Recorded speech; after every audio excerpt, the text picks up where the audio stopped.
body was designed to handle acute stress situations, but it wasn't designed to handle the chronic stress that most people deal with. When I dealt with Graves' disease, I didn't feel like stress was a factor. I thought I did a good job of handling the stress and really was surprised that it was as bad as it was. Stress can increase pro-inflammatory cytokines. So pro-inflammatory cytokines promote inflammation. Someone is stressed out all the time, either emotionally or again, those physical stressors are playing a role. It really will be difficult to lower and normalize those antibodies. When it comes to the chronic stressors, a lot of it is just thinking about the negative impact of our jobs and finances and relationships. And again, these could be serious stressors. The impact stress had on health and emotional stressors were definitely a factor. A lot of people tend to underestimate the stressors, overestimate their stress handling. It's really going to be difficult, if not impossible, to completely eliminate the stress from your life. In this presentation, I'm going to discuss how to lower your thyroid antibodies by addressing the stress in your life. And when I say stress, I don't mean just emotional stressors, but physical stressors as well. I'll get into more detail about this shortly, but let's go ahead and answer the following question. How can stress trigger thyroid autoimmunity? First of all, stress can increase pro-inflammatory cytokines. So pro-inflammatory cytokines promote inflammation. There are other factors that, of course, can increase inflammation, increase those pro-inflammatory cytokines, but stress is one of those. So essentially causing dysregulation of the immune system.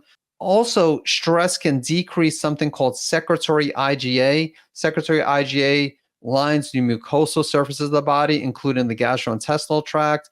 And typically when someone has a lower secretory IgA, they have a leaky gut, that increase in intestinal permeability. And there's something called the triad of autoimmunity. And the triad of autoimmunity has three components necessary for autoimmunity to develop, and that includes a leaky gut. So stress, again, can promote inflammation, causing dysregulation of the immune system, and it could also potentially increase permeability of the gut. It's important to understand that not all stress is equal. So when it comes to emotional stressor, there's acute and chronic stress. So our body was designed to handle acute stress situations, but it wasn't designed to handle the chronic stress that most people deal with. And so that is part of the problem and also part of the solution, is trying to really change the perception of the stressors.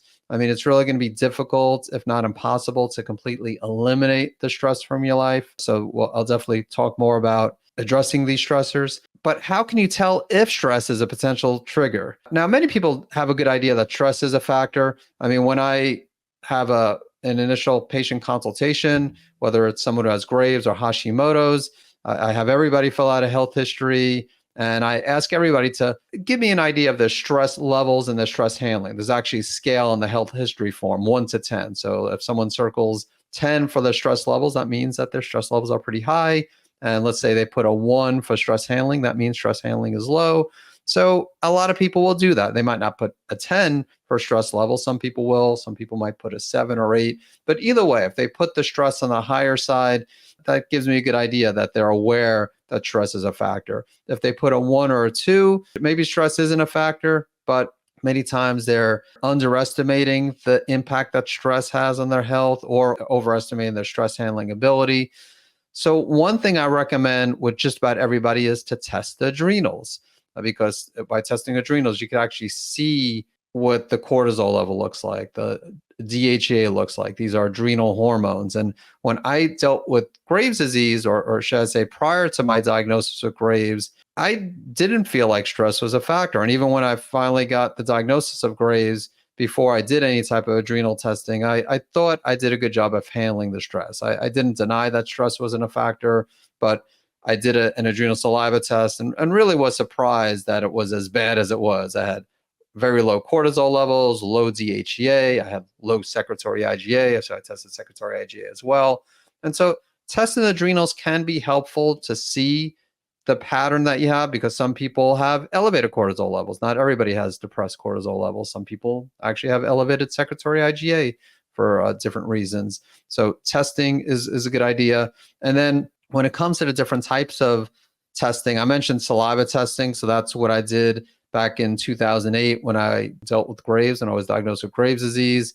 There's blood testing too. The problem with blood testing is when you do a blood test, there's actually a few problems with blood testing. First of all, cortisol responds to stress, and some people get stressed out by getting the blood draw. So by getting the blood draw, it can cause a false elevation of cortisol. And then another limitation of testing for cortisol in the blood is you typically will only do a single sample. Maybe you'll go in the morning, get that blood test done, that single cortisol test done. But you really want to look at the circadian rhythm, the circadian pattern of cortisol. Cortisol should be at the highest level in the morning and gradually decrease throughout the day. And if you're just looking at that single cortisol level in the morning, then you're not sure. And again, if it's elevated, maybe it's elevated because you got the blood draw, and not maybe if you did it at home, it wouldn't have shown the same finding. Not to mention also, typically you could do it earlier in the morning. Like if you wake up at, let's say 6 in the morning, you're supposed to collect the first saliva sample right when you wake up, but the lab might not open until 8 o'clock. And so you might have to wait a couple of hours to get that first sample. So again, I do recommend either do saliva testing, or there's also dried urine testing, with the Dutch test being the most well-known dried urine test. And so with dried urine testing, that also looks at the circadian rhythm of cortisol. Dutch tests they also offer saliva testing as well. But either one will look at the circadian rhythm of cortisol, also look at DHEA. Dutch test does not look at secretory IgA. You could test secretory IgA through, like, a lot of comprehensive stool tests will look at secretory IgA, and not all saliva tests will test for secretory IgA. It's just a few different companies will offer that. So I do recommend, if you haven't done so already, to consider some type of adrenal testing, not the blood, typically saliva test or dried urine testing. And again, I mentioned my story. So my Graves' disease story. So I underestimated the impact stress had on my health, and emotional stressors were definitely a factor, but there's also physical stressors to consider. And that was the case with me as well. So I was overtraining, and there are different ways you could overtrain. I've consulted with people who are running marathons and triathlons. And again, not to say that that's always going to cause too much stress and lead to a chronic health condition. But if someone has a condition such as Graves or Hashimoto's, they probably need to give their body a break if they are running marathons or triathlons. But you don't have to do that. I mean, it could be, in my case, I wasn't running marathons or triathlons. I was just working out at the gym, but I definitely was overdoing it. I was wiped out after working out. Again, I should have known better at the time, but I didn't. I didn't listen to my body. And just I'm sharing this with you to make you understand that different stressors. I mean, even fasting, I was at the time, I mean, that was more recently over the years, intermittent fasting has become more and more popular. I was really restricting calories back then, and just really going extreme. I'm sure I wasn't getting enough protein, again, overtraining. So even with I'm not saying intermittent fasting is bad, but if someone is fasting for 20 hours a day, that's a stressor on the body. I mean, especially if they're doing it every single day. I mean, if you're doing once a week, a 20-hour fast or even a 24-hour fast, many people can handle that. Again, not everybody, but I have worked with patients who are doing 20-hour fast every day, only a 4-hour eating window, and definitely have worked with people who are overdoing it, whether it's at the gym or whatever. Just it could be, again, just running outside, just going for a morning run and just overdoing it that way. There's also stored trauma. So trauma from many years ago, even as a child, can cause dysregulation of the nervous system and immune system, can be a factor. Not going to get into detail here. I do have some interviews on my podcast. I interviewed Dr. Irene Kopp, episode number 22, Dr. Amy Apigian, which was episode number 69. So you can visit savemythyroid.com/22 or savemythyroid.com/69 to check out those episodes. And it's also important to mention that stress can affect the sex hormones, and you need healthy adrenals in order to have healthy sex hormones. So if someone has low progesterone, low estrogen, low testosterone, as we get older, yes, we do expect these to decrease, but they should be within a certain range. And I really don't like the blood test. Again, the blood test, the lab ranges, I'm not crazy about. If you look at a test such as the Dutch test that looks at the hormones, I do like their range, like they have for estrogen and progesterone, the postmenopausal ranges. And so like if you look at a blood test for progesterone and postmenopause, if it's 0, it's still considered to be within the range, but you definitely don't want to 0 for progesterone or really any sex hormone. But if something is below, let's say if you do a dried urine test, a Dutch test, and your progesterone or estrogen or both of these are below the postmenopausal range, then I mean there is definitely a time and place for bioidentical hormones, but you also want to do things to optimize adrenals, and that most conventional medical doctors aren't doing that. Most conventional medical doctors, many of them aren't doing anything. Like they're not giving bioidentical hormones. Some doctors will give bioidentical hormones, and again, there's a time and place for that, but you also want to do things to optimize adrenals. And then maybe the person doesn't need to take the bioidentical hormones, or maybe they don't need the same dose. Maybe they need a lower dose if you do things to optimize the adrenals. If you are looking to do everything you can to save your thyroid, in addition to watching my videos on YouTube, you also might want to subscribe to my free online newsletter, which is called Healthy Gut, Healthy Thyroid. Not only will you get the latest news on how to heal your gut and restore your thyroid health, but during each edition, I'll demonstrate a different blood or functional medicine test marker that relates to healing your gut and or your thyroid. There will also be an Ask Dr. Eric section where not only can you see questions that other people have asked related to gut and thyroid health, but you can also submit a question for me to answer in a future edition. To subscribe to the Healthy Gut, Healthy Thyroid newsletter, please visit savemythyroid.com/newsletter.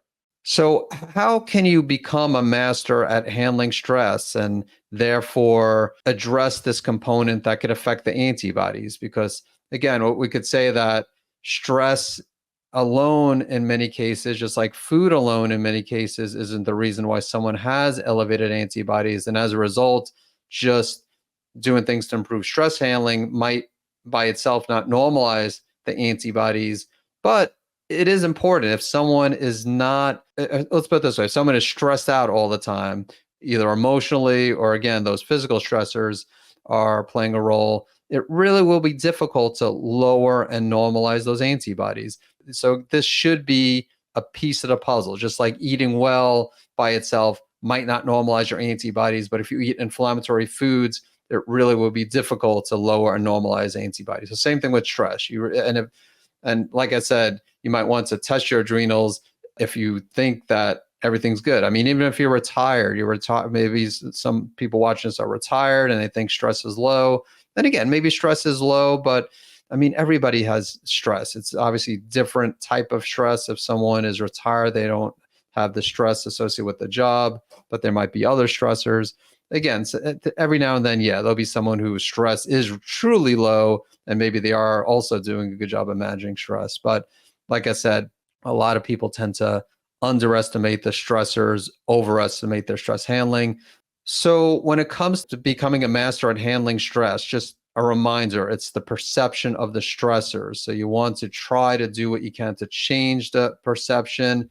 I mean, having a positive mindset alone isn't going to be the answer, but that does play a role. And one thing I would recommend is keeping a gratitude journal daily, like having a daily gratitude journal, just writing down 3 things at night before you go to bed and in the morning. And maybe most days it's those same 3 things, but just realizing that you do have things to be grateful for. Because when it comes to the chronic stressors, a lot of it is just thinking about the negative impact of our jobs and finances and relationships. And again, these could be serious stressors. And there are others that I didn't mention here.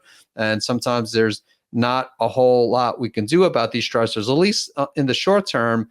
But writing a gratitude journal every single day, again, preferably twice per day, reminds us that we should really be grateful. Everybody, I think, does have some things to be grateful about, no matter how difficult life may be. And then I do recommend incorporating 1 or more stress management techniques, whether it's deep breathing or meditation, yoga, biofeedback, even hypnotherapy. Again, there's a lot of different things. You want to choose at least one. You could do more than one, but at least one that you're willing to do.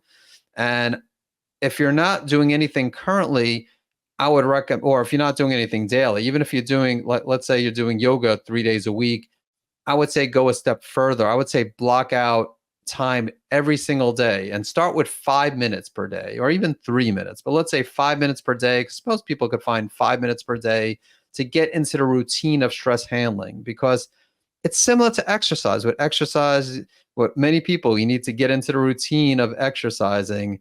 Or if you just go every now and then, a lot of people will eventually just stop going. I mean, some people will get into a routine and also stop going, but hopefully that won't happen with this. You want to get into the routine and then not only stay in the routine, but eventually increase the duration. And maybe you increase the duration only a few days per week. So for example, maybe you start out with 5 minutes every single day doing deep breathing. And then after a few weeks, Monday, Wednesday, and Friday, you spend 10 minutes doing deep breathing and then 5 minutes the other days per week. And then maybe you increase it to 15 minutes per day. And again, if you want to do it every single day, eventually go from 5 minutes per day to 10 minutes every single day and 15 minutes every single day. That's fine. Just keep in mind, you don't have to. I mean, obviously, the more you do, the better. But a lot of this is just by getting into the routine of stress handling when something stressful comes up. So let's say if you're blocking out time in the morning or in the evening to do some deep breathing, but then in the middle of the day, you have a stressful event. Maybe it's at work or something else, an argument with a friend or a family member. So hopefully by getting into the routine, you'll incorporate that at the time, or maybe right after you have something happen at work. During that time, you're stressed out, but then you take 5 minutes right after the incident to do some deep breathing. And again, that could greatly help. So highly recommend doing that. And I do need to talk about the importance of getting quality sleep each night, at least 7 to 8 hours per night. Sure, there might be some people who could get by with 6 hours or less. I mean, there are some genetics that have shown that some people might not need 7 or 8 hours, but I'd say the majority of people, especially those who are healing, those who are dealing with an autoimmune thyroid condition such as Graves' or Hashimoto's, probably should get at least 7 hours sleep. And again, this doesn't mean 7 hours in bed, but actually 7 hours of sleep. So if it takes you 15 minutes to fall asleep, then you want to be in bed for at least 7 hours and 15 minutes. You want to set yourself up for success when it comes to sleeping, meaning you want to have a good sleep environment, make sure the room is completely dark at night, and try to minimize use of electronics before going to bed, and try not to do anything that stresses you out right before going to bed, like watching the news, for example, and maybe not eat too late. I recommend eating dinner, waiting at least 2 hours after eating dinner before going to bed. 3 hours would be even better. There are a lot of factors that could affect sleep. Blood sugar issues, adrenal problems are two of the more common ones, which kind of adrenal problems obviously relate to what I'm talking about here. So I understand that some people watching this, arguably a lot of people watching this, might have difficulty falling and or staying asleep. So it's definitely something you need to work on, and maybe something you have worked on, but you need some help with the help of functional medicine practitioners. So something to consider. And then nutritional supplements and herbs. I mean, I like nutritional supplements and herbs, but they aren't a replacement for blocking out time for stress management. Again, I mentioned a gratitude journal. So I think that's important. And so supplements aren't taking the place of that. But sometimes they can be helpful. When I dealt with Graves' disease and saw that my adrenals were real low, I did take some nutritional supplements and herbs. So I took licorice root for the low cortisol, which extends the life of cortisol. Now, if someone has high blood pressure, licorice root is a contraindication, so it's not a good fit for everyone. Taking B vitamins is also something I took. Vitamin C. I mean, there are other things too, though. Adrenal glandulars, rhodiola, holy basil, eleuthero or Siberian ginseng, ashwagandha, which I love ashwagandha, but it is a member of the nightshade family. And it also can affect, not only it supports adrenals, the HPA axis, hypothalamic pituitary adrenal axis, but then also affects the HPT axis, the hypothalamic pituitary thyroid axis. And so in some people with hyperthyroidism, it can increase the hyperthyroidism. And so it's just something to be aware of. I've had patients with hyperthyroidism, including Graves' disease, take ashwagandha. Usually it's part of a formulation, like not ashwagandha by itself. But even as part of a formula, it won't have as much ashwagandha as when you take it by itself, but still sometimes it can cause hyperthyroidism or increase hyperthyroidism. And if that's the case, usually when stopping it, it does resolve. Phosphatidylserine is something that can help, especially with higher cortisol levels. Relora is another one. Again, there's a lot of things a lot of natural agents that can help with supporting adrenals. There are things that can help with anxiety, like L-theanine, for example. So I do recommend working with a practitioner, not just randomly taking supplements. And like I said, I also did adrenal testing. So I also didn't randomly take the supplements. And I didn't take all the supplements I just mentioned. So I want to finish up by talking about the vagus nerve.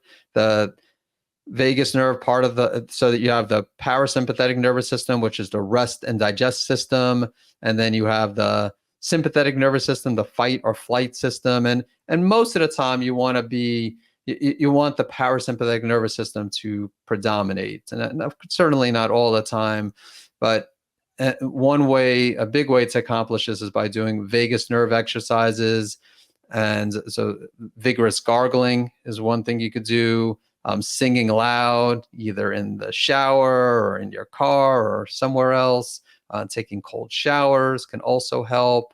And on my website, naturalendocrinesolutions.com, if you do a search for vagus nerve exercises, you'll see an article I wrote on that. So that's pretty much all I wanted to discuss. And before wrapping up this video, I want to ask if you have done anything to improve your stress handling skills. Please let me know in the comments below.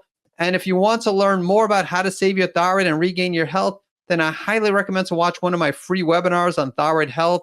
And I'll make sure to include a link in the description below this video. Thank you so much for watching this. Give this video a like if you learned something new, and consider subscribing if you want to learn more about how to save your thyroid.